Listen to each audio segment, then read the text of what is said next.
Hi everyone, welcome back to new video. So ನಾವು last ವಿಡಿಯೋದಲ್ಲಿ subnet ಅಂತ ಅಂದ್ರೆ ಏನು ಅಂಡ್ ಸಬ್ನೆಟ್ ಪರ್ಪಸ್ ಬಗ್ಗೆ ನೋಡ್ಕೊಂಡಿದ್ವಿ. So subnet is nothing but a making partition of network.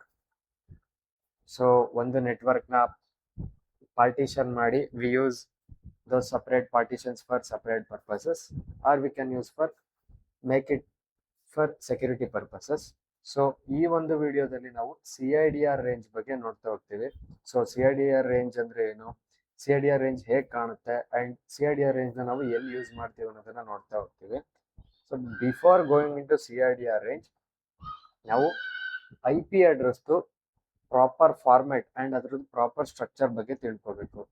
ನಾವು ಪ್ರೀವಿಯಸ್ ವಿಡಿಯೋಸ್ ಅಲ್ಲಿ ನಮ್ಮ ನೆಟ್ವರ್ಕಿಂಗ್ ಫಂಡಮೆಂಟಲ್ ಸೀರೀಸ್ ಅಲ್ಲಿ ಪ್ರೀವಿಯಸ್ ವಿಡಿಯೋಸ್ ಅಲ್ಲೆಲ್ಲ we just understood about what is IP address, how it looks like and where it is used ಅಷ್ಟೇ. and subnet ಅಂತ ಬಂದ್ರೆ ಅದು ಕೂಡ same, we have just conceptual and theoretical knowledge about subnet, but ಆ ಸಬ್ನೆಟ್ ನ ಹೇಗೆ create ಮಾಡ್ತಾರೆ. So CIDR range has a very vital role in creating the subnets, those sub networks. So ಅದಕ್ಕೋಸ್ಕರ ನಾವು before getting into CIDR range, first we are going to be and first we are going to get familiar about IP address format, its structure, how and why it looks like as it is. ಹೇಗೆ ಯಾಕೆ ಅದು ಆ ರೀತಿ ಕಾಣುತ್ತೆ, ಅದು ಯಾವ format ಅಲ್ಲಿ ಇದೆ, ಎಷ್ಟು ನಂಬರ್ಸ್ ನಾವು ಅದಕ್ಕೆ ಆಡ್ ಅಂದ್ರೆ ರೆಪ್ರೆಸೆಂಟ್ ಮಾಡ್ಬೋದು, ಅದರ ಲಿಮಿಟೇಷನ್ಸ್ ಏನು ಅನ್ನೋದನ್ನ ಇವಾಗ by seeing it's exact format ನೋಡ್ತಾ ಹೋಗೋಣ. So let me take an example how an IP looks like. A normal IP, for example,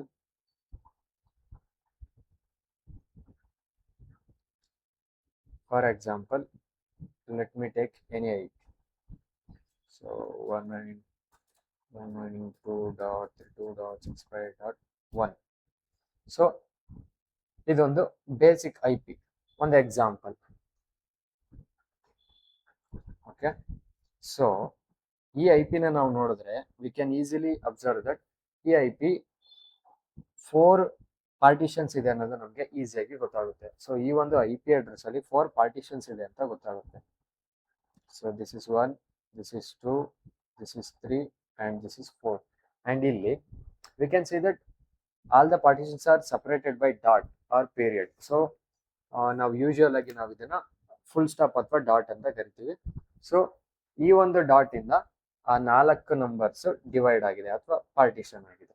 so why this looks like this. So ಈ ರೀತಿ ಯಾಕೆ ಎಕ್ಸಾಕ್ಟ್ ಆಗಿ 4 ಪಾರ್ಟಿಷನ್ ಇದೆ ಅಂಡ್ ಈ ಒಂದು numbers ಅಲ್ಲಿ ಏನಾದ್ರೂ ನಮ್ಗೆ ಲಿಮಿಟೇಷನ್ಸ್ ಇದೆಯಾ, ಮ್ಯಾಕ್ಸಿಮಮ್ ಎಷ್ಟು ಬರೆಯೋದು ಅಂತ ನೋಡೋದಾದ್ರೆ, so basically IP address is A 32-bit number. So 32-bit binary number.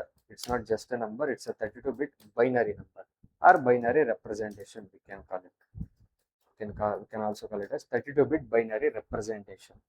So binary representation alli 32-bit binary anta bit binary number anta andre it is each bit is partition is of 8 bits. Partition is of 8 bit.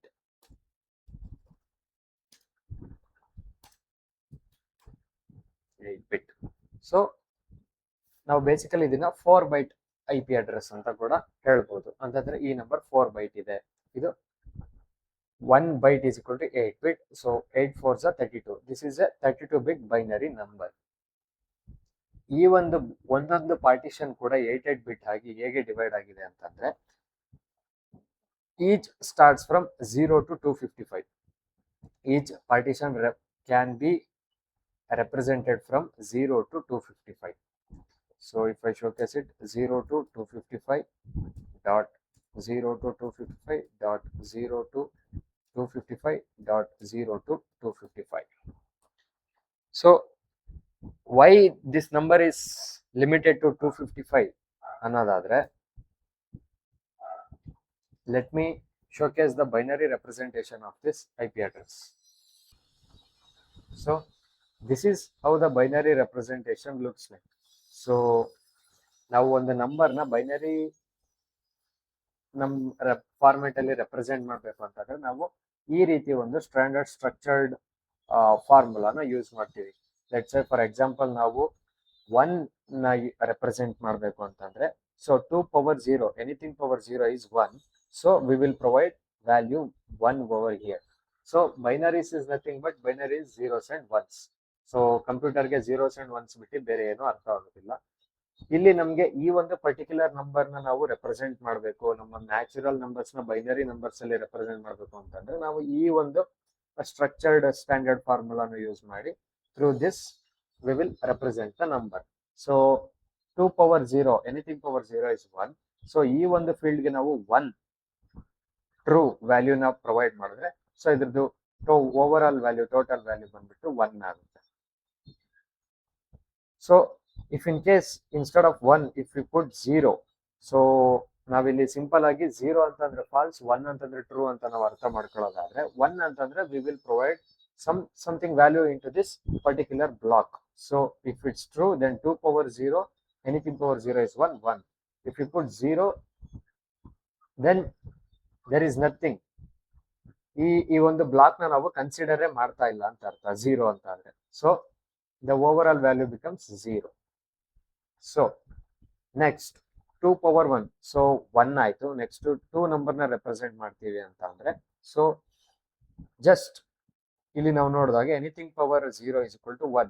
That's not the number we want. We want 2. So 2 power 1 is equal to 2.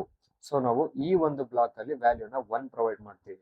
If in case if you provide the value 0 for this block 2, then the value again becomes 0. So we will provide 1.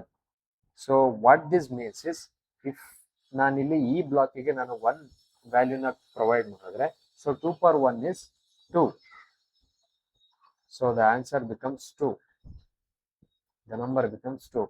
So ಈ ರೀತಿ ನಮಗೆ over all ಈ ಎಲ್ಲಾ ಒಂದು blocks ಏನಿದೆ, ಎಲ್ಲಾ ಒಂದು complete ಬ್ಲಾಕ್ಸ್ಗೂ ಎಲ್ಲಾ ವ್ಯಾಲ್ಯೂಸ್ಗೂ ನಾವು ಎಲ್ಲಾ ಬ್ಲಾಕ್ಸ್ಗೂ ಇದೇ ರೀತಿ ನಾವು zeros and ones ಅಲ್ಲಿ ನಾವು ಫಿಲ್ ಮಾಡ್ತಾ ನಮಗೆ ಬೇಕಾಗಿರೋ ನಂಬರ್ನ ಮಾಡ್ಬೋದು.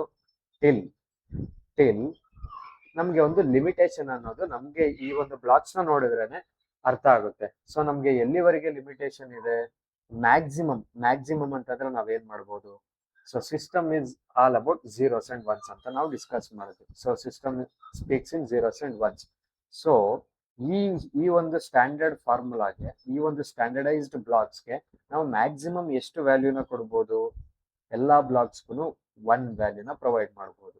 So that is the maximum that what we can do over here, what value we can provide over here. So if we do so, ನಾವೇನಾದ್ರೂ ಎಲ್ಲಾ ಬ್ಲಾಕ್ಸ್ಗೂ 1 1 1 1 1 1 ಮೀನ್ಸ್ ಟ್ರೂ ವ್ಯಾಲ್ಯೂನ ಪ್ರೊವೈಡ್ ಮಾಡಿದ್ರೆ, the maximum number we will generate through binary is 255. So that is the main reason ನಾವು 255 ಗಿಂತ ಜಾಸ್ತಿ increase ಮಾಡೋದಕ್ಕಾಗಲ್ಲ. So 0 to 255 is 256, total 256 numbers. ಸೊ ಅದಕ್ಕೆ ನಾವು IP ಅಡ್ರೆಸ್ ನಾವು 0 ಇಂದ 255 ಒಳಗೆ ಮಾತ್ರ ಇಡ್ಬೋದು. 0 to 255 ಬಿಟ್ಟು ಆಚೆ 256 ಅಥವಾ 257 ಈ ರೀತಿ ಇಡೋಕ್ಕಾಗೋದಿಲ್ಲ. Because our binary representation is limited to 255, 0 to 255.